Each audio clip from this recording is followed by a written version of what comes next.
Film ini dimulai dengan sepasang muda-mudi yang masih tunangan. Tapi kalau di Jepang itu, meskipun baru tunangan, tapi udah satu rumah. Itu adalah hal yang biasa ya, Rek. Waduh, ngomongnya kayak tahu naik Jepang aja, Rek. Nah, di sini, ada yang tahu nggak? Siapa nama dari Mbak cantik yang satu? Ini termasuk artis yang cukup ternama ya. Iya, dia ini adalah Sakura Kirishima. Yang kini tengah memerankan seorang wanita yang hendak melangsungkan akad pernikahan sekitar 2 mingguan lagi lah. Dan cowok ini adalah calon suaminya yang bernama Kenji. Namun seperti yang bisa kalian lihat, Sakura ini kayaknya punya banyak pikiran gitu. Sehingga ketika Kenji nyerocos ngomongin soal prestasinya bermain pepeng shot dan juga MN, Sakura ini nggak nyambung gitu. Entah apa yang ada di pikirannya. Sementara Kenji ini nggak terlalu peka dengan perasaan Sakura tersebut. Sehingga Sakura ini berpura-pura gitu, seolah-olah semua itu dalam keadaan yang baik-baik saja.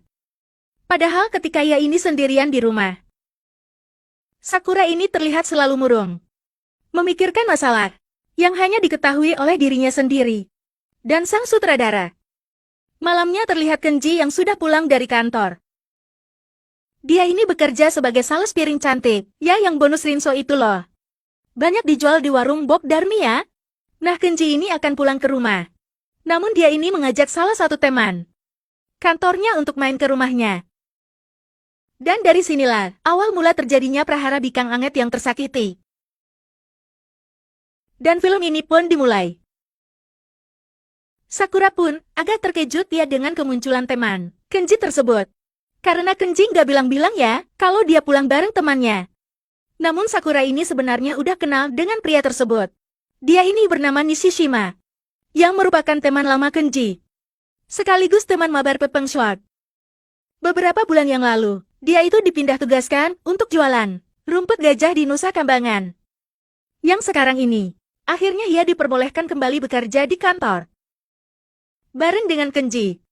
Dan karena itulah, Kenji ini kemudian mengajak main ke rumah, karena udah lama nggak ketemu ya. Nah di sini, ketika mereka ini ngobrol-ngobrol ngalor ngidul nggak jelas, terlihat kalau mata nih di sisi Ma itu bukannya fokus ke wajah Kenji, melainkan fokus ke sajian Nutrijel kembar milik Sakura. Malamnya ketika mereka hendak istirahat, terlihat Kenji yang sedang melihat-lihat katalog contoh gaun pengantin. Dan dia juga meminta maaf karena telah membawa Nishishima tanpa memberitahunya terlebih dahulu. Namun terlihat kalau Sakura ini kembali murung ya. Dan barulah Kenji ini sadar kalau Sakura ini kayaknya punya masalah gitu. Sehingga Kenji pun menanyakan tentang apa yang sedang ia pikirkan saat ini.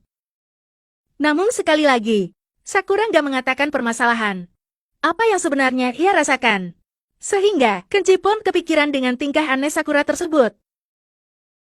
Sampai besoknya ketika ia bekerja, ia nggak bisa fokus karena memikirkan Sakura. Dan melihat hal tersebut, Nishishima kemudian bertanya tentang hal, apakah garangat yang mengganggu pikiran teman baiknya ini. Dan akhirnya, Kenji pun kemudian menceritakan tentang tingkah laku aneh Sakura.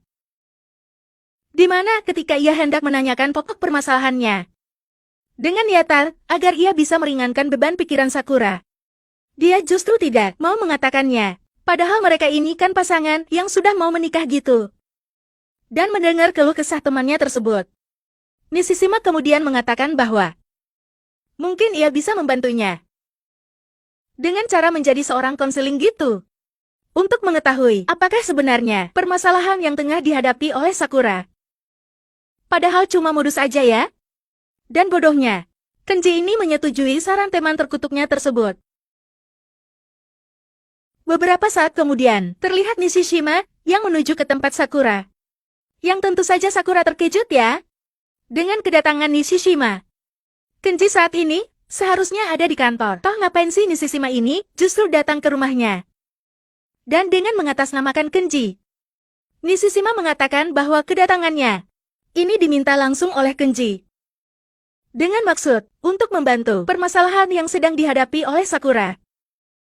Yang tentu saja Sakura menolaknya ya. Karena Nishishima ini kan orang luar toh. Namun, Nishishima meyakinkan Sakura kalau dirinya ini bisa menjaga rahasia sehingga Sakura bisa mengutarakan apapun permasalahan yang mengganggu pikirannya. Dan karena terbujuk dengan rayuan tersebut, Sakura pun kemudian mencoba saran Nishishima. Dan dari sini kita mengetahui kalau ternyata Sakura ini masih belum yakin apakah dia benar-benar sudah siap menjalani sisa hidupnya bersama dengan Kenji. Dan Nishishima pun kemudian mencoba menceramahi Sakura dengan kata-kata sok bijaknya. Beberapa saat kemudian, terlihat Kenji yang sudah pulang. Dan kini Sakura ini sekarang terlihat lebih ceria gitu. Seolah-olah permasalahan yang selama ini mengganggunya sudah hilang. Dan melihat hal tersebut, Kenji tentu saja menjadi senang yo. Karena ternyata bantuan Nishishima tadi benar-benar berhasil.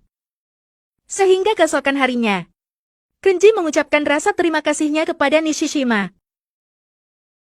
Namun setelah kejadian itu, tanpa diketahui oleh Kenji, Nishishima sering banget berkunjung ke tempat Sakura. Dan Sakura tidak curiga sama sekali, karena Nishishima mengatakan kedatangannya kali ini juga disuruh oleh Kenji. Dan kejadian itu pun berlangsung untuk beberapa hari. Sampai, akhirnya Nishishima kemudian menunjukkan niatan aslinya. Nishishima yang sudah tidak kuat memandangi stick PS Dual Vibrator milik Sakura. Akhirnya dia pun langsung memaksa Sakura untuk melakukan bercocok tanam. Sementara itu, Kenji yang ingin menelepon Sakura. Tapi ternyata nggak diangkat-angkat. Padahal biasanya Sakura selalu mengangkat teleponnya. Sehingga karena takut terjadi apa-apa, Kenji pun bergegas pulang. Dan ketika ia telah sampai di rumah, ia melihat ada sepatu cowok di rumahnya.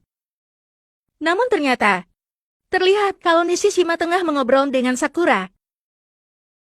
Seolah tidak terjadi apa-apa ya, padahal ladang milik Sakura, ini barusan sudah disirami pupuk organik milik Nishishima ya. Sehingga sejak saat itu, Nishishima ini tanpa sepengetahuan Kenji, sering banget memberikan nutrisi batangnya kepada Sakura. Sampai suatu ketika, Kenji mengatakan kalau dirinya akan lembur.